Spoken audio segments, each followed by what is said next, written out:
Welcome to the Juggling Without Balls podcast. My name is Monica Parkin and I am your host. And every week on the show, I'm going to be talking to powerful, successful women who juggle it all.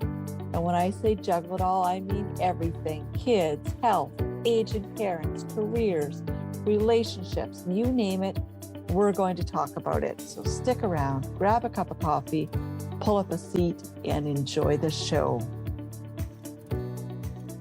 Hello, jugglers, and welcome to another episode. My guest this week is Jocelyn Bystrom, former teacher turned writer and mental health advocate. Jocelyn is here today to talk to us about her journey of recovery through 7 years of medical investigations for a set of mysterious and debilitating symptoms that left her with daily seizures, cognitive decline, and central apnea, as her body forgot to tell her to breathe. It's an amazing story with a wonderful message, and I look forward to hearing more and sharing it with you. Welcome, Jocelyn. Thank you. I'm so excited to talk to you. For those of you who don't know, Jocelyn Bystrom is currently writing a book about her journey. We're going to talk about what it's about, but I've known Jocelyn for a number of years. She used to be my kids' gifted education teacher for 2 of my kids many years ago. That's where I first met her. And I've been following her on social media and LinkedIn and see that she's been going through this really interesting journey. And I thought it would be a great topic for listeners because it's really about sometimes trying to do too much. So obviously when I first met you, you were a teacher. Let's start at the beginning and what sort of led you down that particular career path? I think first and foremost, I graduated when I was only 17 and I was pretty uncertain. I knew that I wanted to go to university and I applied for several different faculties, thinking whichever one I got into, I would go to. And when I got into all of the ones that I'd applied to, then the decision was forced. And I think potentially because my mother was a teacher and I admired what she did. And your parent is always your very first teacher and the most important teacher of all. And it was what I knew, it was what I had grown up around. I ended up in education and it wasn't really a conscious choice, but I think it was a really good fit for me. Awesome. And I know a few teachers whose parents were also teachers, and it's just my opinion, but it seems like there's some of the better teachers that I've met. It's they've grown up around someone that's passionate about it and they've carried that passion into their own careers. So that kind of leads me into my next question. So I was going to say that you're not teaching due to health issues right now, and you admit to being a career-driven workaholic perfectionist, in your words. How do you think that mindset impacted some of these health issues and some of the things that have caused you to have to step back from work? Significantly and wholeheartedly. They were the underlying essence of what caused my challenges all the way through. If you want to contribute, you have to be up for the challenge yourself. And as a teacher who set the bar high and was working at the time earlier in my career, as you mentioned, with gifted education as a challenge teacher, working with students who were of high ability, I push myself. I work hard. I'm driven. Right now, even though I'm off work, I'm writing a book. I will always be that intense, passionate person that drives myself hard to work hard, achieve, and take action. And so that's probably not going to change regardless. However, what I'm learning to do is create a better understanding around balance for myself.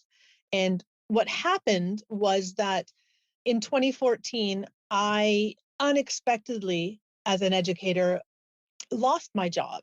And not only lost my job, but lost a sense of... Sorry, was that the job as a challenge teacher? Yeah, it was the job as the challenge teacher. And it came upon really unexpectedly. I'd been in the position for 5 years and I felt that I was safe and secure and maybe naively and wasn't. It just was through a staffing process, but it completely blindsided me. And I had, as a child, been to one school after another, never really found myself rooted, which caused me to have to use some childlike strategies to cope and to manage. that served me well as a child, but they were no longer really serving me well as an adult. And so when I lost this whole career that I'd worked so hard to achieve, and I'd had so much post-secondary education to acquire, completing a master's in gifted education, I was devastated, and I didn't have the tools to understand how I could grieve. And I was just grieving and at a loss that I didn't know how to manage and didn't know how to deal Yeah. with. And you're almost losing part of your identity. And I remember you were deeply into that position. You were an advocate for the kids. You were not just educating kids, but educating the community about the needs of your kids and advocating for them and teaching them. So like you weren't just a teacher that just showed up and went home. You were all in. And so I It can was. see how having that ripped out from is almost like having your security blanket taken away and part of your identity, like a piece of yourself, having to put that away quite unexpectedly. It truly felt like a part of me had died. When we experience grief, it's not only the taking away of our identity, it's just there's that missing piece. And all of a sudden, I just didn't feel worthy. I didn't feel like I deserved to have this great job that I'd worked so hard for. And I just, my mind was just reeling with misunderstanding and anxious thoughts and distorted thinking because I didn't have that support. Yeah. I didn't know how to seek support or find support that I needed at that time. And as a result, what happened is my body ended up keeping score. And it was really not apparent to me that some of the physical symptoms that started showing up after that time, it didn't occur to me that they had an underlying mental health Yeah. component. So let's talk about that. And then I was just going to add too that not only the loss of the position, but the relationship with those kids, right? Like you've built these relationships with the expectation that you're going to see them the next year and the next year, and you're going to watch them grow. And all of a sudden that's taken away from you too. So it's like you're losing a family members in a way. But moving on to what you're talking about. So at some point, stuff started to go a little bit sideways. And so there were some symptoms that you ignored. In hindsight, what should you have been paying attention to? If you could go back and look at that time through a different lens, like what was the first indication that something's just your spidey sense is not quite right if you've been listening to it? Mm-hmm. Exactly. I think there's two parts. There's two parts to that answer. The first is that I think that culturally and as a society, we need to become more aware of our whole body health and wellness in the realm of healthcare above the neck, not just below the neck. So that when we go to the doctor, we can easily pick up a phone and there's no stigma attached to saying, hey, I need an appointment. I've injured my arm. I've got a cut. I've got an infection. There's no stigma attached. We pick up a phone easily. And however, for above the neck, it's a much more difficult to reach out.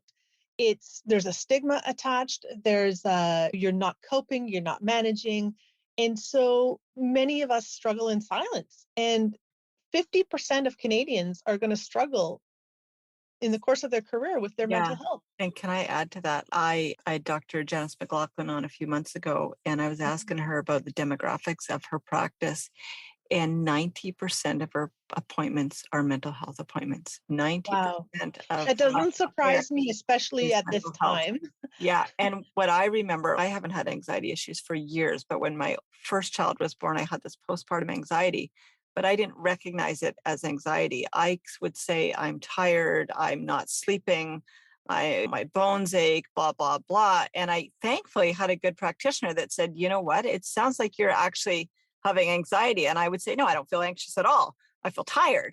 And she would say, well, actually, that's because your body's been dealing with this adrenaline dumping and dumping, and now it just can't do it anymore. And so once I actually realized what it was and addressed it, thankfully, that's many years behind me, but it took a very perceptive practitioner. So I think there's people that have issues that are mental health issues, but they're not aware of them because they're manifesting physical symptoms. They don't feel like mental symptoms. Yeah. It's so easy to recognize the symptoms of our physical health and not the symptoms of our mental health. Yeah. Like you say, my knee hurts. That's easy. Exactly. I recently took a mental health first aid course, which was phenomenal in terms of it it increased my ability to understand and comprehend my own struggle with mental health. But more importantly, if you think of someone that has physical first aid skills and they are driving along the highway and they come across an accident and there's no one there yet, you would obviously stop and you would assess, you'd listen, you'd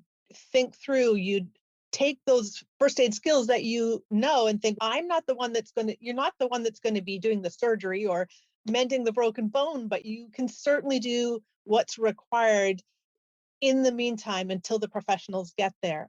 And in the same way, mental health first aid is critical so that we can help support those people that are having a problem prior to it becoming a crisis, so that just like you, when you're experiencing that anxiety postpartum, you have a sense of someone that can come in and around you and provide some support and care, which says, Monica, you're having these physical symptoms. This might be indicative of anxiety. And Yeah. what does help look like for you today with that anxiety? Yeah. Yeah. So that we can approach and just really see people and decrease our social distance from people that have mental health challenges and Yeah. are struggling with their mental health, Yeah. perhaps in silence. Yeah, I witnessed this the other day. Actually, it's funny that you should talk about it because I've never seen someone do this before. But we were at this online Zoom meeting and someone in the meeting just broke down and expressed that, you know what, I'm just having a really hard time right now. And the rest of us were like, okay, no worries. We'll see you when we see you. And someone else spoke up and said, what? Can I call you later today? Can I check in on you? We can call. Do you have supports? What's your plan for today? And I was like, wow, like she is on this, and not in an invasive way, but she was just attuned to the fact that something's not right here. And I'm just gonna say, can I call you later today? Can we talk about what do you have in place? Do you have someone you can call? Do you have someone living with you? What's your plan to get through today? Because obviously you're struggling. And I was so blown away by that. I'd never witnessed that before. And it really touched my heart. And I thought, wow, more of us need to have this in our toolkit. It almost makes me want to cry right now. It was very moving, right? Yeah, I felt very grounded after taking the mental health first aid course. And it's unfortunate that right now it's an expensive course. And some people that were taking it through their work and their employers were paying for it. But it needs to become more accessible so that we can all take it and it's, within our means to do, because I now know how to approach someone who was like me. I wish when I had lost that job that the person on the other end of the phone would have said to me, Jocelyn, this is tough. It's completely normal that you are going to struggle with the loss of this role that you highly prized and valued and treasured. Yeah. I'm going to suggest that you potentially find someone to talk to about that today. And I needed a roadmap and someone who was in a position to give me a roadmap would have been what I needed in that moment. And a moment ago, when I said it was a two-part answer, that's the other part. We need to use our own talents and resources and skills and strengths to do the best we can with what we have. But we also require supports from others who can come around us and nurture us and give us that a little bit of lift and that spark of hope when we're struggling and we cannot clearly see the roadmap for ahead. Yeah. And it's interesting. Every workplace has to have a certified first aid person. Maybe as part of your vision that every workplace has a certified mental health, like someone with their mental health first aid kit. You know what I mean? Because we need someone, if someone slips or falls, someone has to be qualified according to WCB. Maybe every workplace needs someone that can recognize the mental health issue and provide support or direction, right? I think one of the things that I am most passionate about coming out of this experience with is that I want to be an advocate for change, and I want every educator in our district, provincially, to have mental health first aid for themselves, because we're emotional caregivers. We provide emotional labor, as do healthcare workers. And this is something that is necessary in our self-care prevention toolkit. it almost would make sense for it to become a universal thing in every workplace, really. It should be part of the university education for Yes. healthcare and Yes. for teachers, as well as for not just for teachers and like physicians. It should be in place for healthcare workers, for support staff in schools, like everyone, every stakeholder in the school community that interacts with students Yeah. and parents and the public. Yeah. It would be in their best interest and the students' best interest if those people were trained. So something wasn't going quite right. Did you have some physical symptoms? Let's start with that, and then we'll walk through this whole process of getting a diagnosis and figuring what was going on. Okay. Starting in 2013, I actually had an EEG, which is a map of the brain basically, and it showed that I had some abnormal epileptiform waves and discharges. So, However, sorry, stop. at that time, nothing more became of it. Initially, they thought they looked epileptic. However, it nothing ever came of that. Was just the initial incident. Sorry, can I just back up for 1 second? So what led you to go get that EEG? Did you have something that made you go to the doctor and say something's not right? I was having some challenges with vertigo and balance and dizziness Okay. and those kinds of things, but no connection or thread. And Okay. then in 2014, after I lost my position, although I did return to work in a different position, it wasn't the treasured one.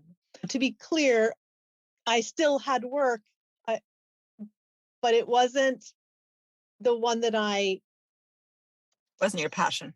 I was still passionate about working with students. It just wasn't what I had so identified with. Yes. Yeah. Okay. And so afterwards, my anxious brain went into overdrive. And because of childhood experiences that also left me using strategies that were not necessarily healthy for adult mental health and lacking skill in really being assertive for myself. I was really good at being assertive for all my students and for colleagues and for everyone in my path, but not for myself. Yeah. And I just let my needs go. I wasn't looking after them. And so what happened was I started experiencing this really odd jerk. And it was like my upper body, my trunk would like unexpectedly just jerk back, and it caused a lot of pain in my low back. It only lasted a second, but it was unexpected and I didn't know why I was experiencing this. So then I started the pathway of going through my GP and saying, having this weird thing happening, but I don't know why. And that took a long time to gather momentum. But in the interim, the frequency of those jerks that I didn't know how to explain or what they were called, they increased in intensity and frequency.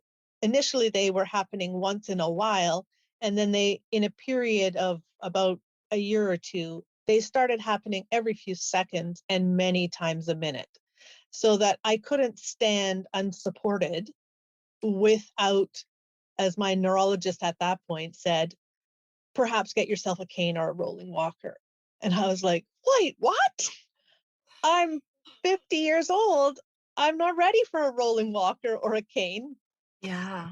But I couldn't stand up without holding on. And I was still teaching at that time. So was there concern that maybe you might have MS or early Parkinson's? There was. Well, that was part of the increasing struggle, because every time I went to a new specialist, and I went to many, they would say, this is very unusual. This is very unexpected. Seems very rare. Not reassuring. Not reassuring. We checked for MS. We checked for Parkinson's. We checked for tumors, brain tumors. All of these really life impacting, life shortening ideas were planted in my mind that might be possible, but nobody really knew. All of the evaluations and assessments and observations all came up. I was healthy. So that made it really difficult because I have a very curious brain and I really wanted clarity. I needed clarity. Why was my body doing this very strange thing that was causing me significant physical challenges? It was making my ability to work difficult. It at that point I was teaching part-time because I needed a physical rest day, because holding my body with that much tension to make sure that the jerk didn't happen all the time was causing postural problems, and I was exhausted all the time just from the mental not knowing whether I had something that I was going to die from, or the unknowing was harder. The uncertainty of it would certainly jack your anxiety up, like not knowing what's going on and probably thinking of all these worst case scenarios, even though everyone's saying you're fine. You're like, clearly I'm not. And it was a long journey.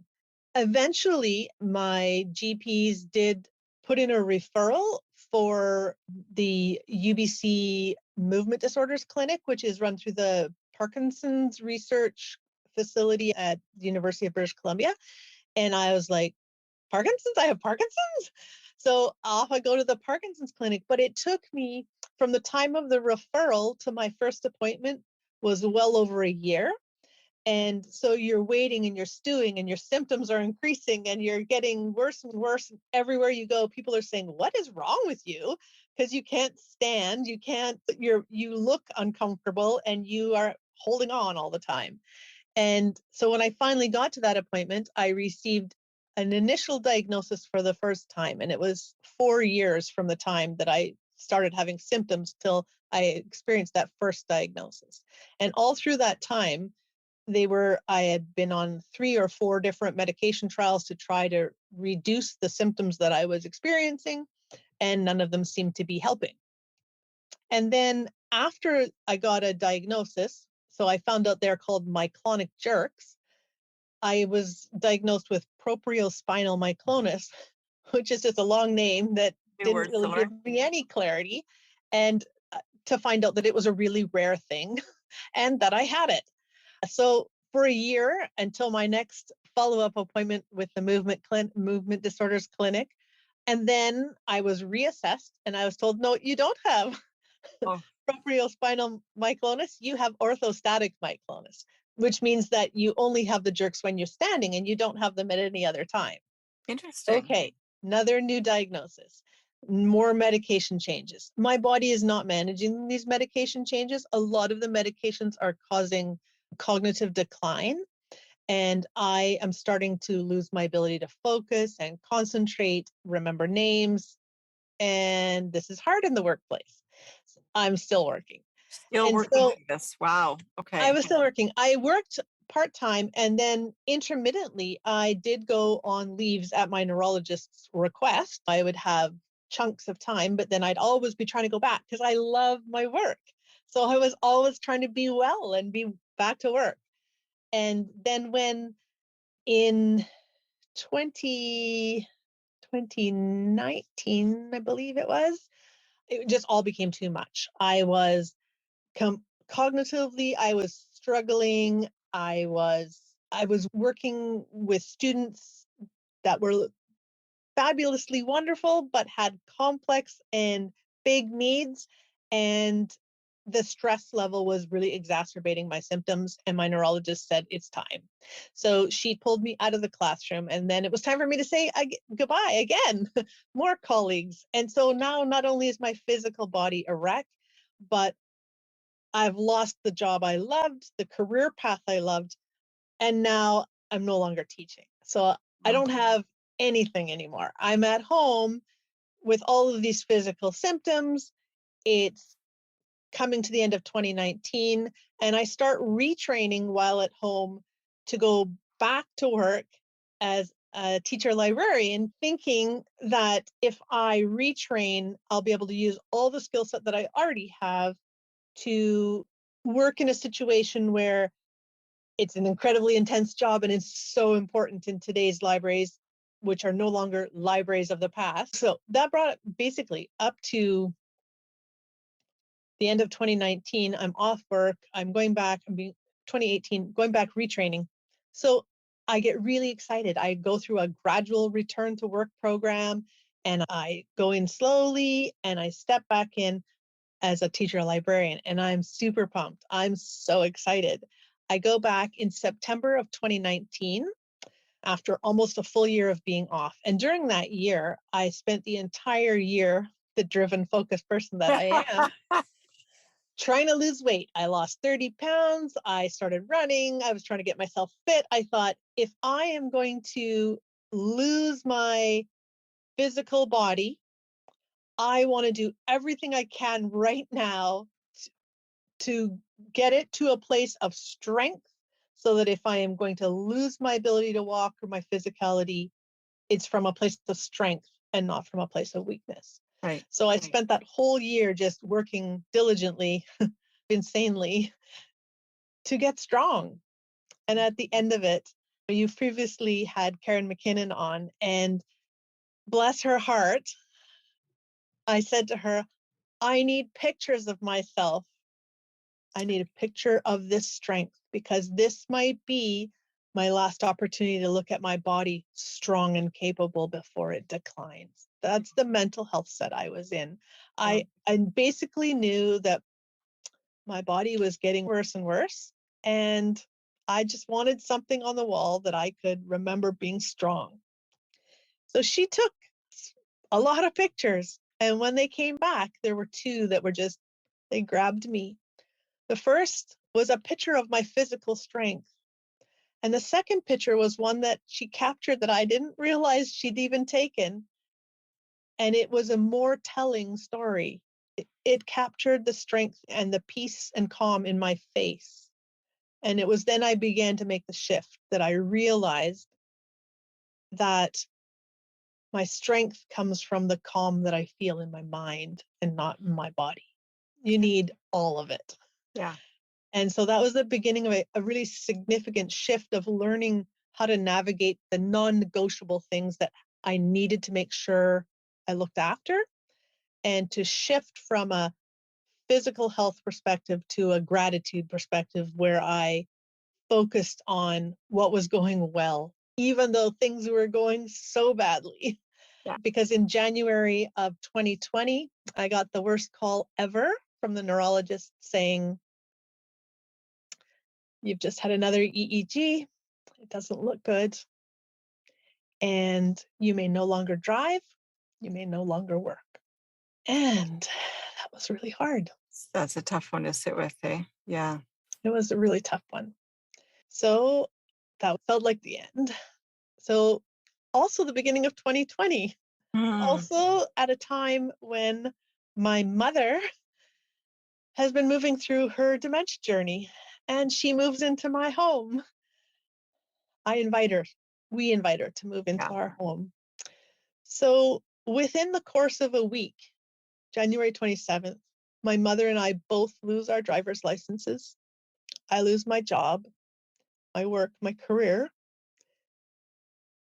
And I start teaching my mother and I how to take public transit so that we can have some tiny sliver of independence to get around. Yeah. So I also spent 3 of those months in early 2020 going through her apartment of 20 years, sorting and cleaning and moving her out into our home and becoming her full-time 24/7 caregiver. I was also experiencing really significant mental health and physical health challenges of my own. And really needing to rest and Needing to rest and recharge without any time. And then add in the layer that there's also a pandemic happening. Yes. And you can't go anywhere. And it's just that much more complicated. I started to really bottom out. That was the sign that not only was my physical body taking a big hit, my mental health was taking a big hit. It became really hard for me to make the decision that needed to be made around my mother in terms of, when do you choose to put a parent into care? Yeah. And I always knew it was going to be tough. I was her power of attorney. I am her power of attorney. I continue to be her power of attorney. And there were days where I was being admitted to emergency and coming home to be a full-time caregiver. Yeah, it reminds me of that whole oxygen mask thing. Sometimes, in order to care for others, you have to care for yourself first. And it sounds like that's Mhm. a decision you're facing. In order for me to, you have to look after yourself and your own recovery before you can care for others. And it sounds like at that point, you were still trying to care for someone else without that realization that you actually have to be healthy to do that for someone else. Exactly. And yet it doesn't change how difficult it is for a child to Mm, make a decision for a parent to lose their freedom yeah, and go into care at a time during a pandemic when putting them in care means 2 weeks of isolation and then not seeing their loved one for potentially a year. yeah. And for someone with dementia And that I you, was the one that had to decide that. I thought, if I put my mother in care during COVID, I'm hearing on the news, I won't be able to see her again. I'll never yeah, be able to hug her again. yeah, She'll not know my name by the time I potentially do get to see her again. And I couldn't do it.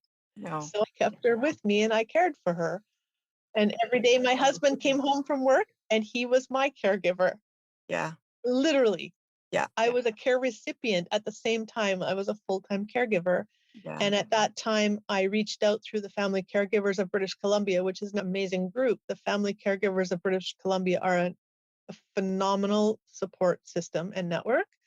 And I'm actually now a Zoom host for some of their programs on a volunteer basis because it was just life changing what I was able to learn about helping myself to help others. Yeah. And when I finally ended up for the second admission into the Comox Valley Hospital, they admitted me thinking I was having a stroke. I underwent a hot stroke protocol in the Comox Valley Hospital after my husband taking me there because I was having tingling in my face and I experienced what's called a thunderclap headache, where they think you are having a stroke basically. And it was really terrifying. And I ended up there 7 days. People started talking to me, Jocelyn, it's time to put your mother in care. But it would still be weeks before I could actually do that. Yeah. Yeah. So is she in care now? Did you ultimately make She that is in decision? care now. She went into care in September of 2020. She was with us through till the end of September. And at that point, as my children will tell me now and have told me now, and my husband, they didn't know that I would live till the end of the year. Wow. Wow. That's how bad things were. Yeah. And what an So interesting. it's a wake up call when you realize you have to choose your own life over your mother's. Yeah. And I did. Yeah. But what an impossible decision. It was very tough. You have to make that choice. Yeah. Yeah. So now moving forward, here's a question actually that I ask other people, and maybe it's hard to find it now. Obviously, we've heard what the challenges are. Do you think there was a silver lining in there for you anywhere? There are many. There are many. I think it's important to say that after mom went into care, my physical body continued to decline from September of 2020 until February 2021. I started experiencing seizures and seizures that would last between up to 30 minutes in length. Unlike most epileptics, because I'm not an epileptic, unlike most epileptics, I am fully cognizant and aware throughout the entire seizure. And sometimes I'd have up to 8 in a single day. And it wasn't until I finally ended up in the Vancouver General Seizure Investigation Unit, fully incapacitated. I couldn't fall asleep without having a seizure. I could not walk for more than 6 or 7 minutes without having a seizure. Uh, I was experiencing central apnea. My brain was forgetting to tell my body to breathe. I was in really rough shape. Wow. And when I went into the seizure investigation unit, everybody in my circle had been traumatized by that point. My friends just told me last week, Jocelyn, you don't realize how impacted by trauma everyone is. It's not just your husband and your children, it's your extended family and all your friends and all of the people in your community that care about you.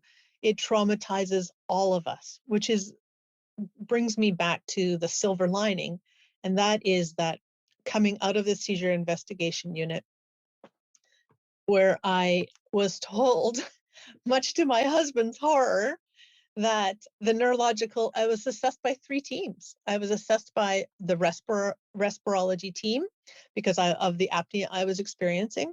I was assessed by the psychiatric team just because of the trauma that I was moving through. And I was assessed by the neurological team. And the neurological team came in first after they completed all of their assessments. And was their news. Jocelyn, this is the best news we ever get to give anyone. There is nothing neurologically wrong with your brain. In fact, you can drive. And my husband stood in horror in that room, listening, hearing, after I just had 12 seizures in a few short days, that I was going to be able to drive. He was like, "What? No?" And I was horrified because I knew that I was certainly not going to be driving because I wasn't well. And it was interesting because that's what I was told. And the neurology team left. They were really happy to be able to deliver wonderful news. And then the psychiatry team came in and delivered really unexpected news. And I'll tell you exactly what I was told. Yeah. And I have to say, I made a very strong connection with the doctor that I met in SIU. He was a game changer, a life changer, and a provider of a spark of hope because his words, although life changing, were filled with compassion. And he said, "Jocelyn, there's a lot coming at you. It's a severe condition. It's a big deal. However, there's hope and you're going to get better." Nice. Yeah. And with that, I just experienced a whole shift. Yeah. The lens with I saw all of my struggle, I finally had the clarity 7 years later that I needed to start on the journey to wellness. And it shifted because I understood at that point, that there was nothing neurologically wrong with my mind. And it was so reassuring to hear those words that there was nothing neurologically wrong. Yeah. The abnormal EEGs that I had for 7 years were reclassified as a very rare normal. So Really? interestingly enough, all of the things that they'd been medicating me for these abnormal epileptiform waves and discharges, they'd been medicating to prevent further loss, prevent more seizures.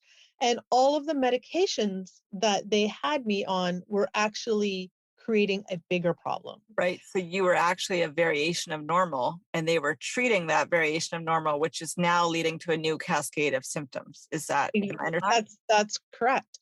And so once neurologically we knew that all was well and that they actually reclassified, they had a panel of people across North America, specialists, determined that I'm a very rare normal. Wow. Then they took me off all the seizure medication and sent me home, much to my husband's horror. He's Off you "What? go." You're coming home? Off all medication?" Yeah. I believe I was a recipient of a miracle that day because I have not had a seizure since. Really? And in my mind, scientifically, there's no explanation for that. Yeah. Spiritually, there is. Yeah. And I hold on to that. Wow. The most important piece of that coming out of learning that you have a psychiatric diagnosis, and not only one, but 4, I was diagnosed with FND, which is Functional Neurologic Disorder. And the Twitter version of that is that your brain sends mixed messages to all of the rest of your body and causes physical symptoms. Yeah. Because it gets messed up. Yeah. So I was diagnosed with FND, I was diagnosed with PTSD Yeah. as a result of both childhood trauma and the loss of my career. Mm. And it's interesting to me that I always think of PTSD as being something you get if you've been in a war or you've experienced massive trauma or you've Yeah, the interesting. unfortunate. Yeah, interesting you should say that because after my first daughter was born, remember I said I had this postpartum anxiety, but I also I had a horrible labor and delivery C-section experience. When I would start having flashbacks, I'd have to go to the hospital for blood work. I couldn't get myself in the door. I'd be having these meltdowns. And again, this amazing family doctor I have said, I think you actually have PTSD. And I'm like, I don't have PTSD. I haven't had any trauma. And she's, you were in labor for 36 hours. You had a C-section. All these things happened that were beyond your control. And now, as a result of this, you are constantly reliving this experience again and again. And she was able to refer me to someone, and we worked through that. And I haven't, had those flashbacks or experiences for years. But thankfully, I got a very quick. Someone was on it, noticed it, and got me the right resources, and I was able to move past that. But I was like you. I was like, no, PTSD happens to soldiers. It doesn't happen to women that are stuck in labor for 3 days. That's not a thing. But it was a thing for But me. that's part of learning about mental health is you Yeah. need to realize that trauma happens to many people and the circumstances are very individual. For someone else who hadn't had prior childhood trauma to lose their career, they may have responded very differently Yeah. than the way my body and my mind responded. If you'd known other things or had other resources, you might have taken different steps. But for you in that moment, in that time, it was the tipping point for you. It was the straw that broke the camel's back, to speak. That's right. That's right. And so when you asked me about silver linings, it's taken me a long time to get there, but there were many. I think first and foremost was the time I had with my mom. Yeah. My mom has been a treasure to myself and my family for a very long time. She was a warrior single mom, and she has been ever present in the lives of our children as a grandma and just over the top. And so having her here in her, what I'll say is last year of really any clarity, gave us some really beautiful time. My mom had never been someone who was physically affectionate, and she had become this nurturing, more relaxed, wonderful, open mom that I could embrace. Yeah. But through this period of her dementia, she was still at a stage with frontal temporal dementia where the form of dementia she's still experiencing, it robs you of your vocabulary and your language and your ability to communicate.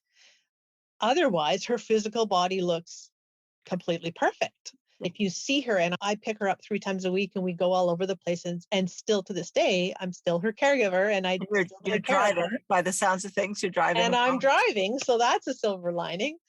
There are so many silver linings. My increased understanding around my own mental health and my own awareness have enabled me to have more authentic relationships, to be more compassionate and kind, to have an attitude of gratitude rather than a fixation and focus on what's not going well.